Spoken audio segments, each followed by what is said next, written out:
Hello and welcome to the Wellbeing Evolution. I am here with Dr. Richard, as usual. This episode is going to be mostly focused upon, well, let's call it narcissism. But in some ways I'd like to focus on, or at least cover, not necessarily exclusively focus on, but at least cover some of the misunderstandings of what narcissism is, and also some of the kind of, I'd say misunderstandings, but also some of the lack of nuance in understanding as well. So I suppose maybe it's better to start with the sort of technicalities. Yeah. To some degree, just so. What is narcissism, and narcissism. Narcissism, yeah. Well, and then we can maybe think about where it is misunderstood. Yeah. So, it's one of the things that's definitely misunderstood is that narcissism is purely negative, which, I mean, it depends on who's talking about it, right? I mean, I guess if you're really going to be kind of scrutinise the ethics and morality of narcissism, then yeah, maybe ultimately we might still think it's a bit negative. But however, it's very common for all of us to be narcissistic at certain points, at certain times in our life. Because narcissism to some degree is really related to generating or attracting attention from others. And yes, of course, there's the myth of Narcissus, who fell in love with his own reflection, which is why that term has been kind of developed from that myth, because it's the idea that, you know, people become very self-absorbed, right? Yeah. That's typically what the surface kind of understanding of what narcissism is, and that is true. There is a self-absorption. Although there's a paradox involved in that, because the actual root of narcissism is that the experience of self and the sense of self is not formed, is not substantial, is to, you know, generally the individual's phenomenological experience of narcissism is actually that they're empty. So it's slightly different than the myth in the sense that it's not so much that they are in love with themselves. To some degree, it's the opposite.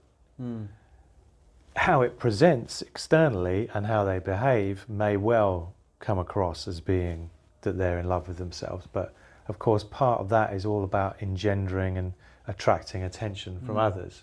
So you might have a way that you present yourself, a rhetoric style that kind of makes people, that's designed to make people take notice. Yeah. But the actual roots of because we also have these personality disorders that are kind of associated. So narcissistic personality disorder is something that's quite distinct from someone just being a bit narcissistic from time to time. You could be relatively psychologically healthy and be narcissistic at times. If you're constantly narcissistic, then there may be something that you could term from a psychiatric point of view as being pathological. Yeah. If that was the case, then yes, you may be, or you may have been diagnosed with narcissistic personality disorder, NPD, but that's rare now.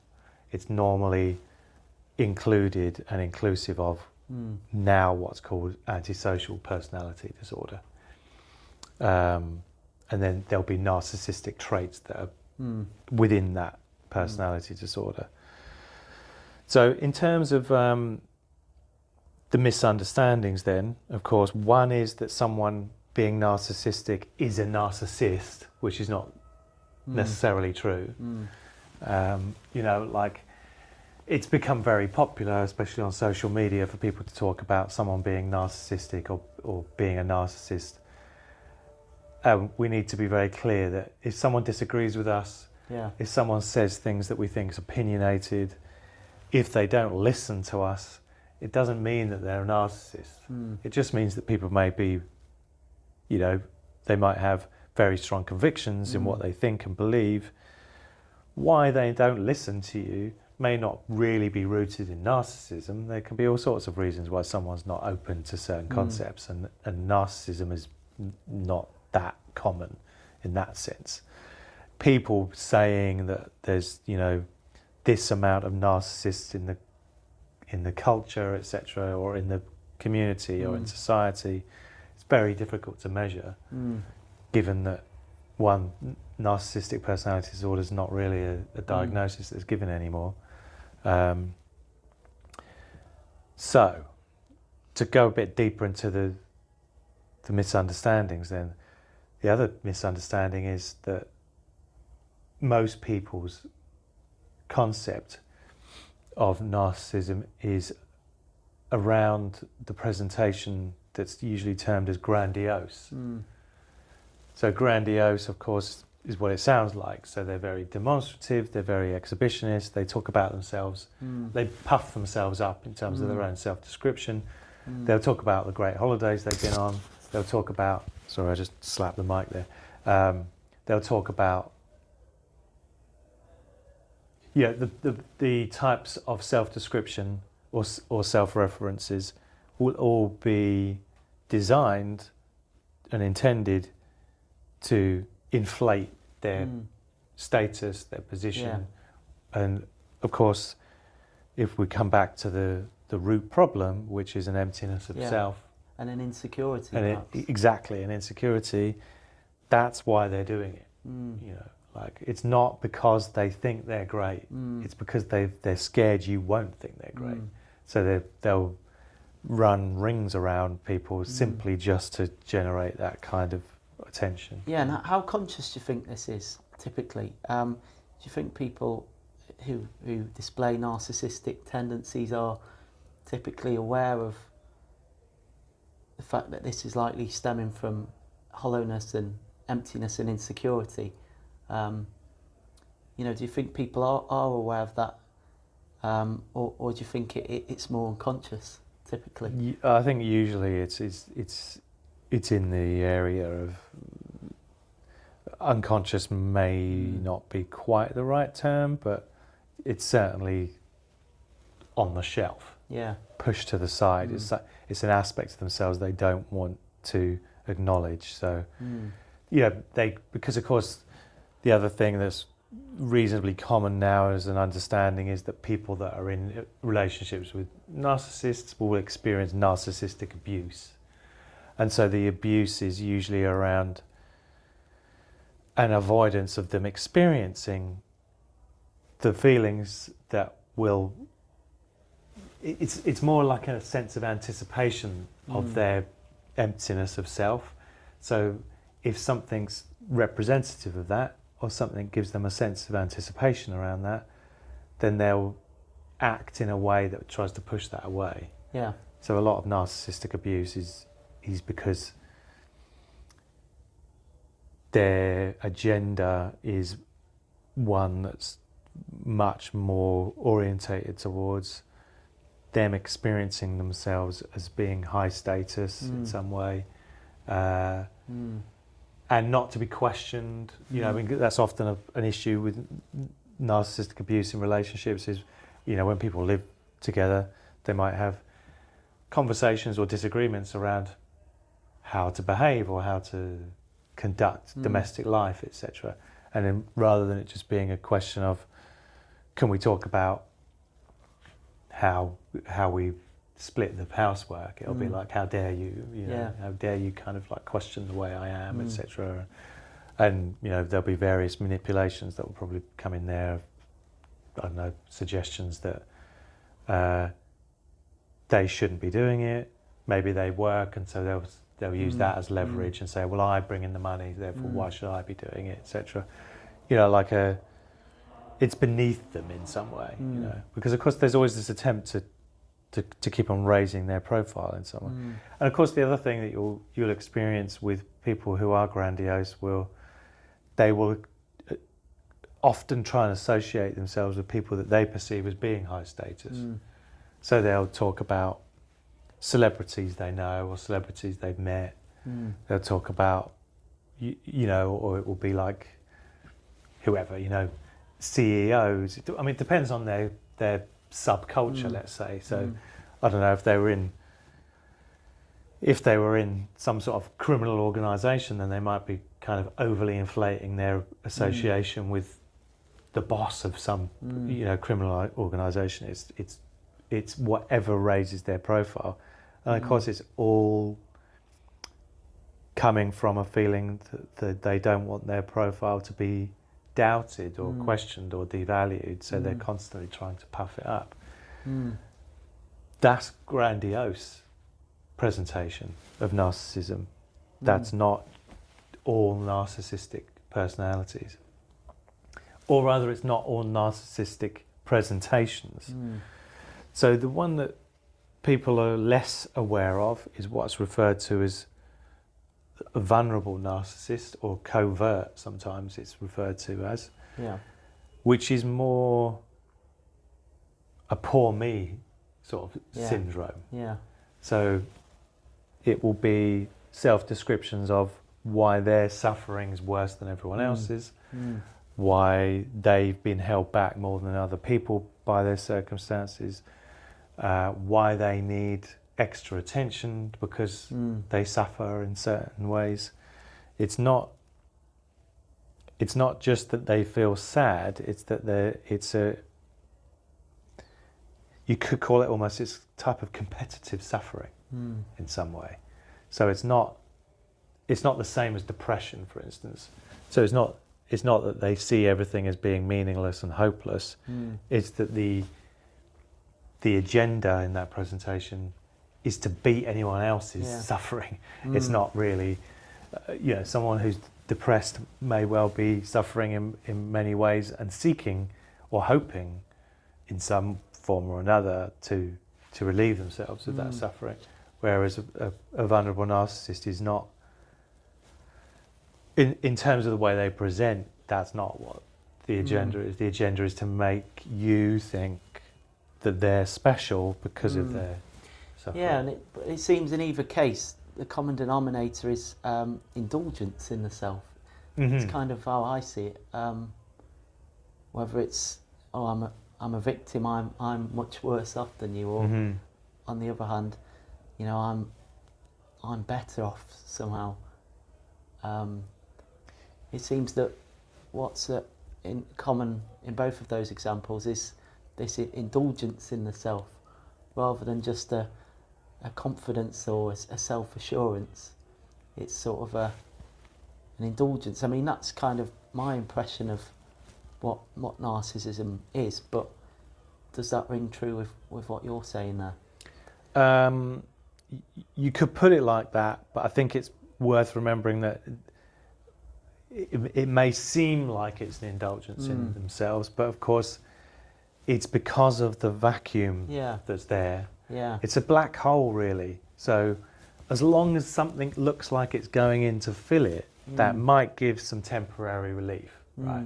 So as long as they're getting adoration, for instance, as long as they're on, and of course I don't think it's a surprise for people to find out that there may well be a lot of celebrities, for instance, that potentially could be diagnosed with some sort of narcissistic personality disorder, because whilst they're on stage or on camera or whatever the situation is, or being interviewed, and there's lots of people shouting their name or throwing flowers at them or whatever, you know, then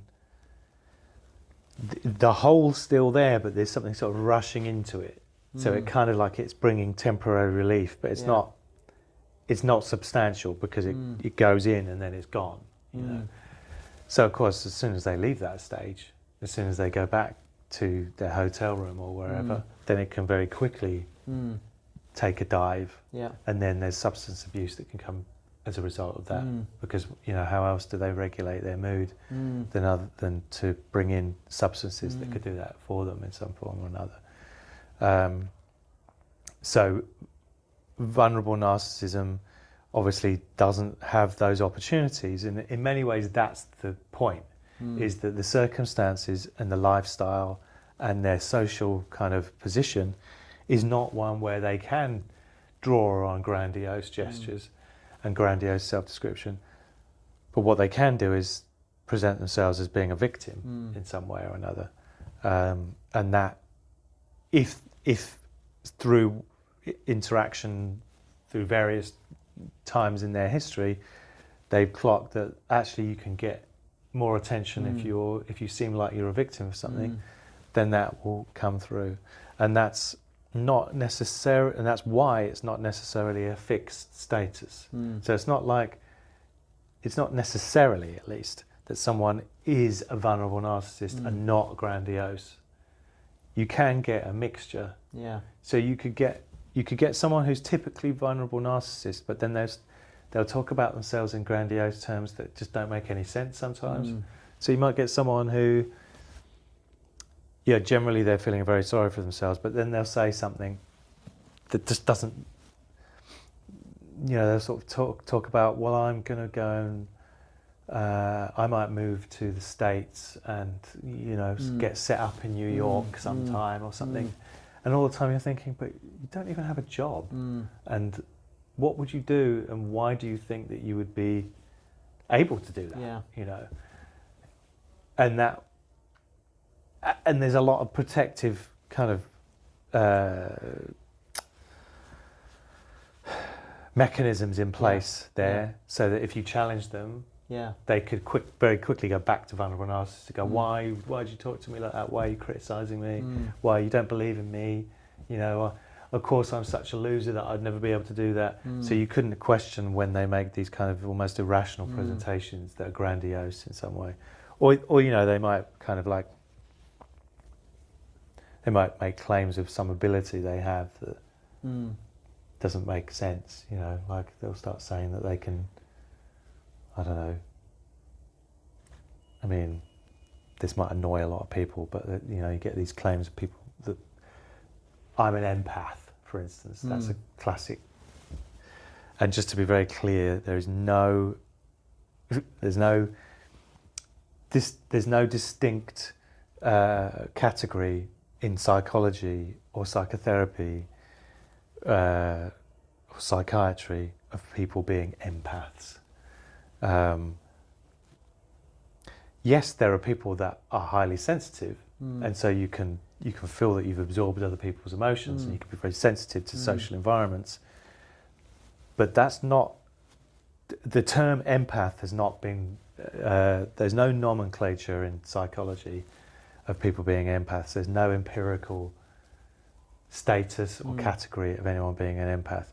The reason I bring that up is because you could get more extreme versions of that. So someone will then claim that they're psychic in some way, or that they see people's auras, or something like that. And I'm not in any way suggesting that those things aren't necessarily possible. I'm not saying that someone can't have whatever, like, let's say, supernatural experience, but when it's coming from someone who's also got narcissistic tendencies and narcissistic presentations, it's very likely it's coming out as an attempt to be seen as special, because that's really what's happening there. That's the dream of the narcissist. I think that's an important point, an important way of trying to define it.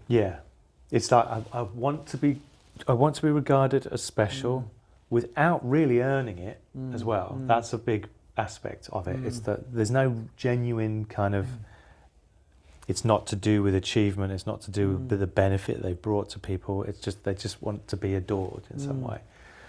And so this kind of brings it full circle in terms of the misunderstandings, because the reason that's the case is because they didn't usually they didn't receive a full acknowledgement or love, affirmation at some point in their life. So that, you know, the trauma is often the root of narcissism. There is an exception to that in terms of it being overt, at least. The exception being that you can generate a kind of narcissistic tendency in a child, you know, via the child's upbringing at least, through very confused, I mean, it doesn't have to be parenting because it might not be the parents, but whoever the primary carers are. Yeah. So one that's very punitive, judgmental and harsh, and one that's the opposite. The reason why that seems to be the case is because there's no stable sense of self there. Because am I the person that's been told they're terrible and unacceptable and all the rest of it?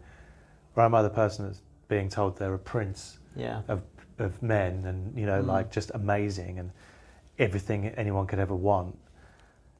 And so there's no real, the construction, I don't want to kind of make out that we're kind of like structures or buildings, but to some extent there are, let's say, stages to our development.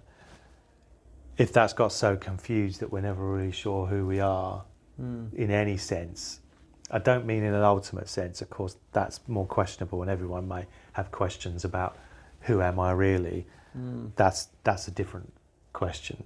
But when people are confused about who they are to the point that their sense of self is really unstable, really subject to other people's judgments and impressions to the point that they're just a different person with everyone in a different room, that's also a thing. Although that's more, if you've got this chameleon-like personality where you don't know who you are and the only way you know who you are is because of the people that you're with, and you feel like you're so different in different situations, that's not necessarily narcissism.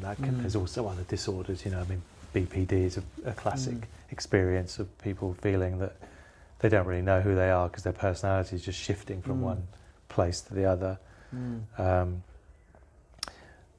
But the misunderstanding I'd like to get across in some ways is that if someone truly is narcissistic to the point that they are a narcissist, they are not enjoying themselves. They're suffering a lot. Although they might look like they are. They might look like they are, and they might tell themselves that they are to some degree.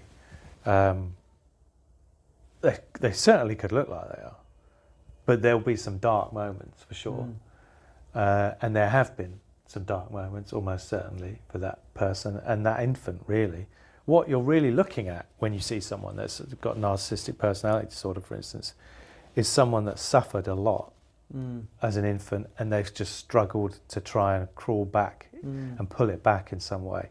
And the strategies they've come up with are narcissistic in style. So really, I suppose my point being is that there's still somebody to have compassion for and not to hate. You know, it doesn't mean that you put up with what they do to you. It doesn't mean that you just stay in a relationship where someone's treating you in a narcissistic manner.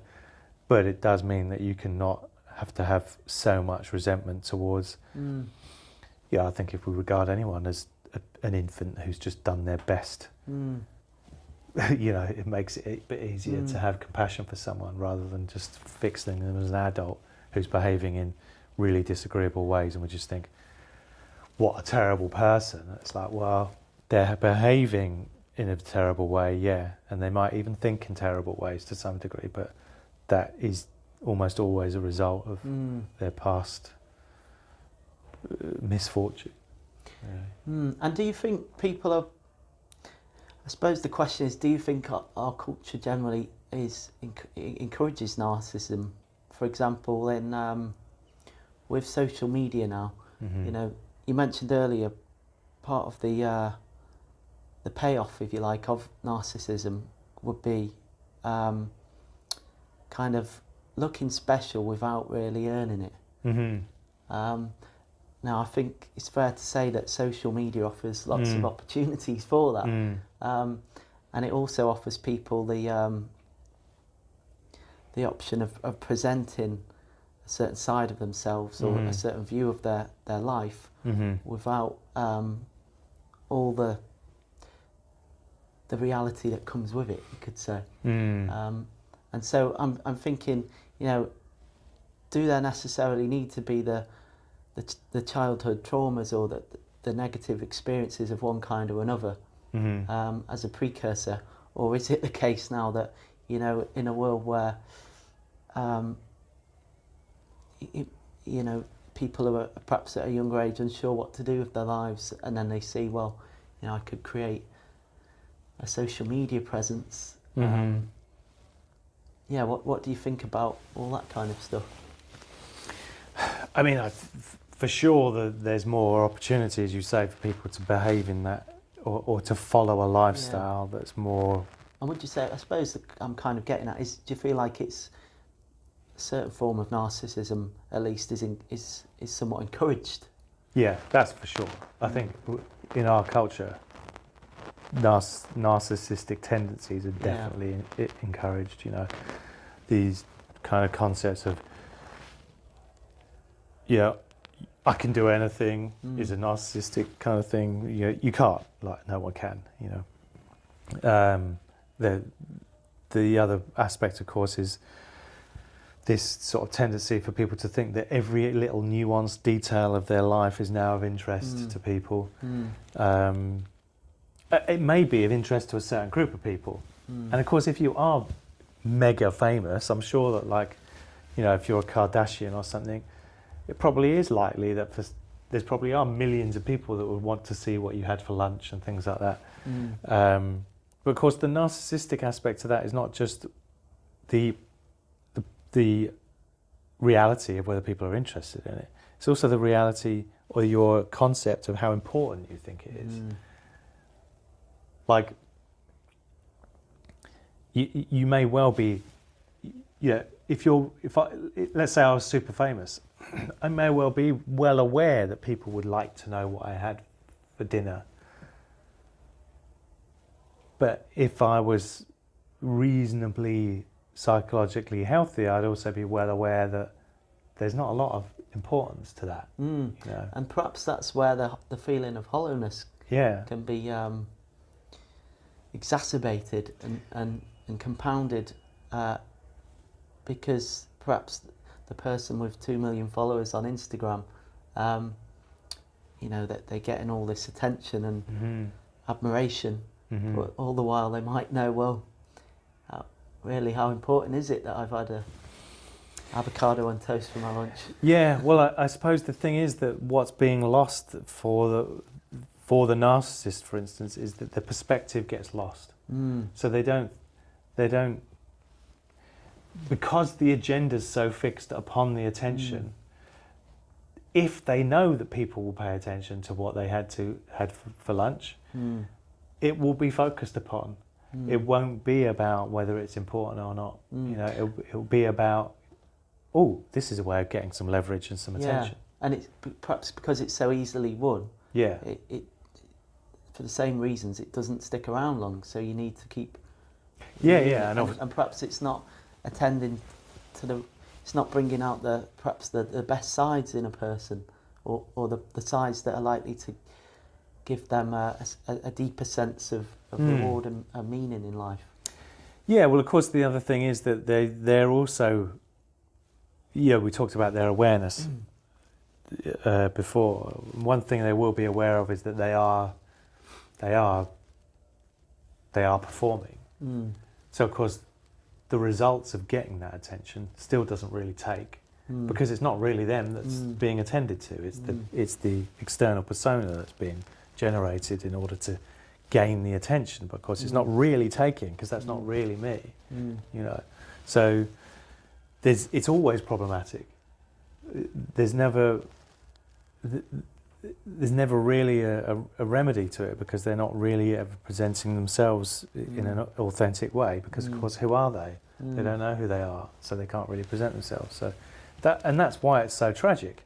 and why, you might get some figures in the public eye, for instance, who seem like they've got everything, seem like they're so sure of themselves, and then we find out that they're doing something that's really, just self-sabotage in all sorts of ways, perhaps even the ultimate self-sabotage, But yeah, it's a sort of tragic path to follow, because even if it doesn't come out in an obvious way that we'd all know about, anybody's life who's kind of having a disposition and a direction that is basically being driven by a narcissistic agenda will always have difficulties in relationships at the very least, they'll either be very unsatisfying because they'll find, the other thing in narcissism is you'll often find people who put themselves in a position where they are with a narcissist are referred to, there's a term that's often referred to nowadays as it's echoism. So Echo was the figure in the myth, the female figure in the myth, who fell in love with Narcissus. Right. And she could only ever utter the words of the last thing that was said to her. Hence why we have the term echo, right? So it's the last thing that was said, and there's an emptiness in that, right? So they don't have a voice of their own. They're only echoing what's expected of them by a narcissistic character in their life. So you've either got someone like that who's unsatisfied and unhappy, so they're a casualty of that situation. The narcissist also will devalue that person, because there's some type of resentment that often comes up with narcissists as well. So because they don't really value themselves, anyone who gets fully into their life and gets closer to them, they then get regarded as trash, because I'm trash, really. So if you're really interested in me, that makes you trash. So it's inevitable that whoever gets close to a narcissist becomes devalued in some form or another. And if not, then there's a lot of conflict, a lot of disagreement, and probably a lot of suffering that comes out of that. So it's a very destructive situation, really. And the sad part is that it's not really, historically at least, the sad part is it's not really their fault. It may be their responsibility to deal with it to some extent. The other problem, of course, is the thing that's well known in the sort of psychological or psychiatric and therapeutic world is that narcissists will very rarely come for therapy or any assistance other than to relieve their suffering in some way. So one thing you might find is a narcissist will come for therapy if they see it as a way of finding out how they can find out how other people are wrong around them, because that's how things will be conceived as. If there's a big problem that's going on in their life, it's because everyone else is at fault in some way. That's how it will be conceptualized within them. So they may come for therapy if they think they're going to find out ways that they can implement manipulation in some way, and they'll find out psychological tools that they can use to control the situation.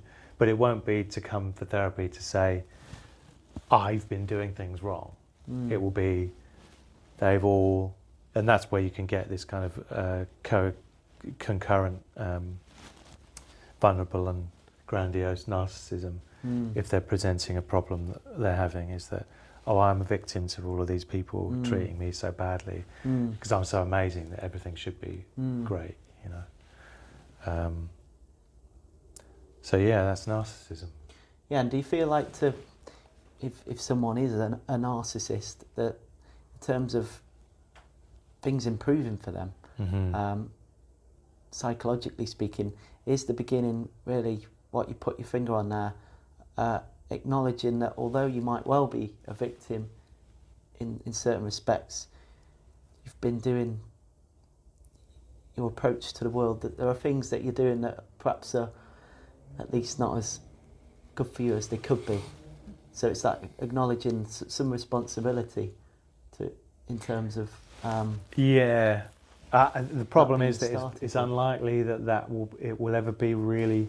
If someone really is fully into a personality disorder of narcissism, it's unlikely that it'll ever be accepted that it's their fault. They might accept that there's certain things they could do that would make things better for the experience. But if they became very humble and had humility about everything and said, oh, I did do that, and I should do better, and I should sort of treat people better and stuff. That's not really narcissism speaking, like someone who's in that situation, because the sense of emptiness is just too potent for them to admit that. Yeah. So and the other myth that we've not talked about is empathy.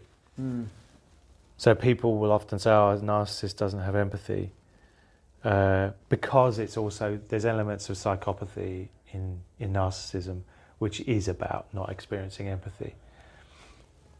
That's what psychopathy is, really, like just not having empathy. However, you can be psychopathic and you can be narcissistic and have empathy, but, underline that but, it's what's called cognitive empathy. Right. So cognitive empathy Yeah. is the understanding of what someone may be thinking or feeling it could be in a very sophisticated way in terms of their kind of picture of what's going on. Because of course, you can't really manipulate someone if you don't understand how they might be feeling. And narcissism is very well known as being a manipulative, it's one of the kind of tools of narcissism. So what they don't have is what's called affective empathy. So affect in psychiatry and psychology is to do with feeling, mood, and to some extent emotion. It's a bit more visceral and less intellectual than we might sometimes think of as emotion, but it's certainly feeling.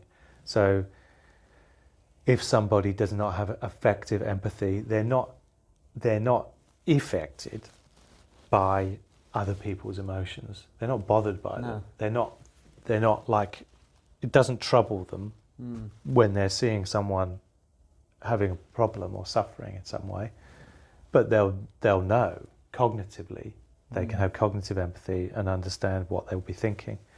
So it's important to understand that, because I think that people can get confused if their concept of narcissism is that there's no empathy. It's like, well, how can they have such a good understanding of what I may or may not be thinking, or how can they be so manipulative? It's not. You can't be manipulative without having that sort of sensitivity. And then, there's kind of the Machiavellianism that's often associated with narcissism is only really as a result of someone having cognitive empathy. It's not possible to be Machiavellian. So it's almost like a schemingness. Yeah. It's like how can I best fulfill my agenda, and it's my agenda. That's really the top point. Is there's no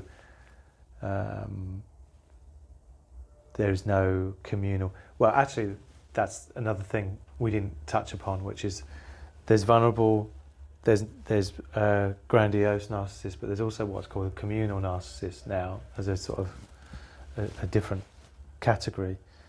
So communal narcissists are performative members of the community that are possibly quite high status. But the motivation for doing what they do is around the attention that they'll get. So they may be a politician, they may be a representative in some way that's often seen in public, obviously celebrities, etc. So they may well be very effective superficially, well, not just superficially, but practically speaking, they may be very effective in kind of furthering a beneficial cause in some way, and being, noticeably partaking in that process. But the motivation behind it is still, I'm special. Yeah. But in some ways, you could say, if someone's going to be a narcissist, it's almost like, well, let's try and get them to be a communal narcissist, because at least they'll bring some benefit to people. Yeah.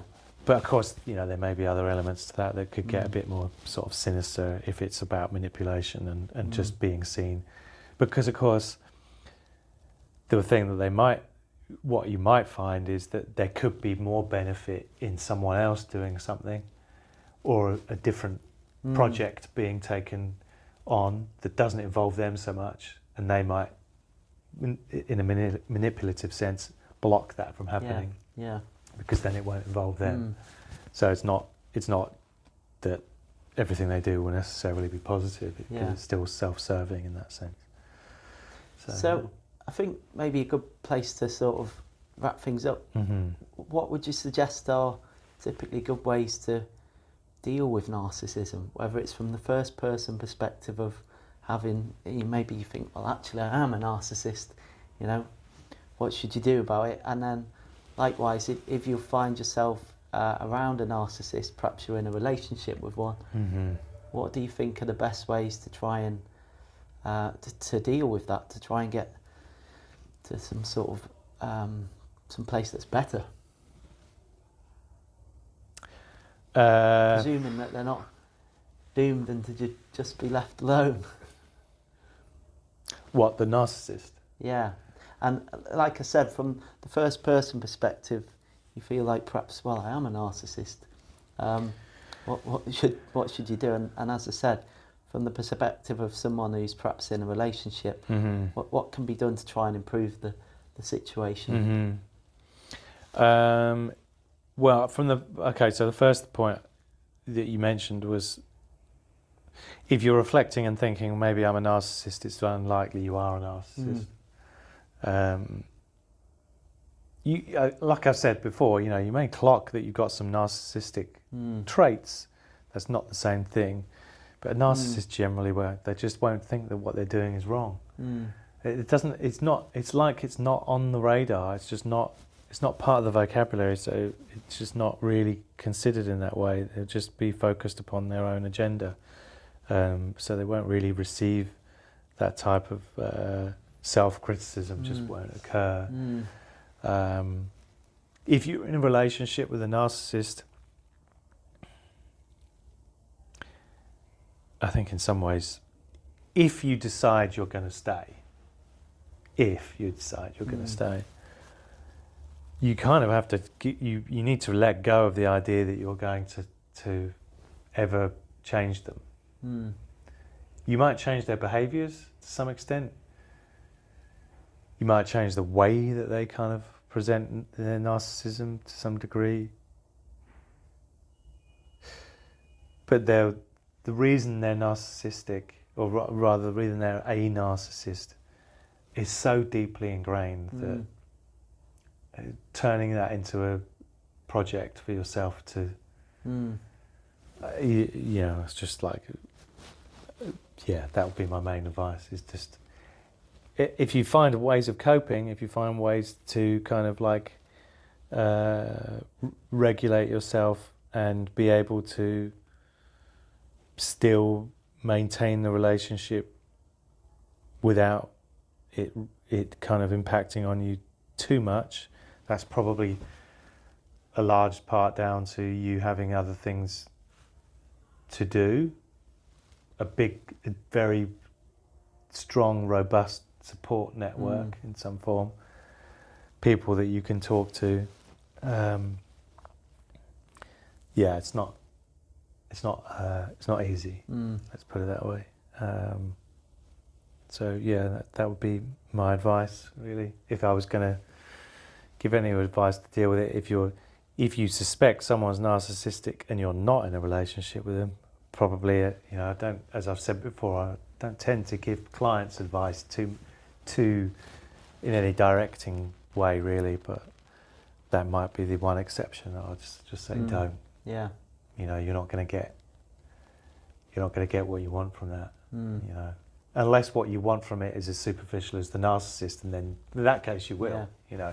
And of course that's this, going back to the social media era that we're in, etc.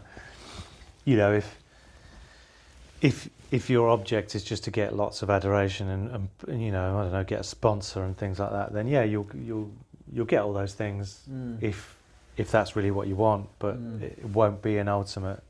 The satisfaction to that is going to be very, very short-lived. Doesn't matter what it is, really. That's a human trait as well, right? Like, no one gets stuff and then says, "Amazing, my life's complete."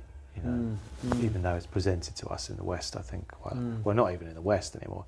Let's say consumerism and individualism is presented to us as if there's a dream to aspire to, and then when you get it, all your problems will be solved. It's like, well, yeah, you can probably pay your mortgage and you can go on some nice holidays and drive a nice car, but it's actually as superficial as that, really. It doesn't necessarily change much for you at all.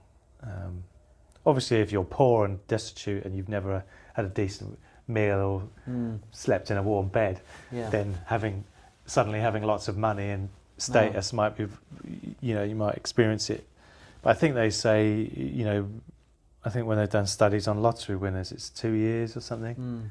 2 years of an increase in what's self-reported as an increase in well-being, and then it tends to plateau back to wherever they are.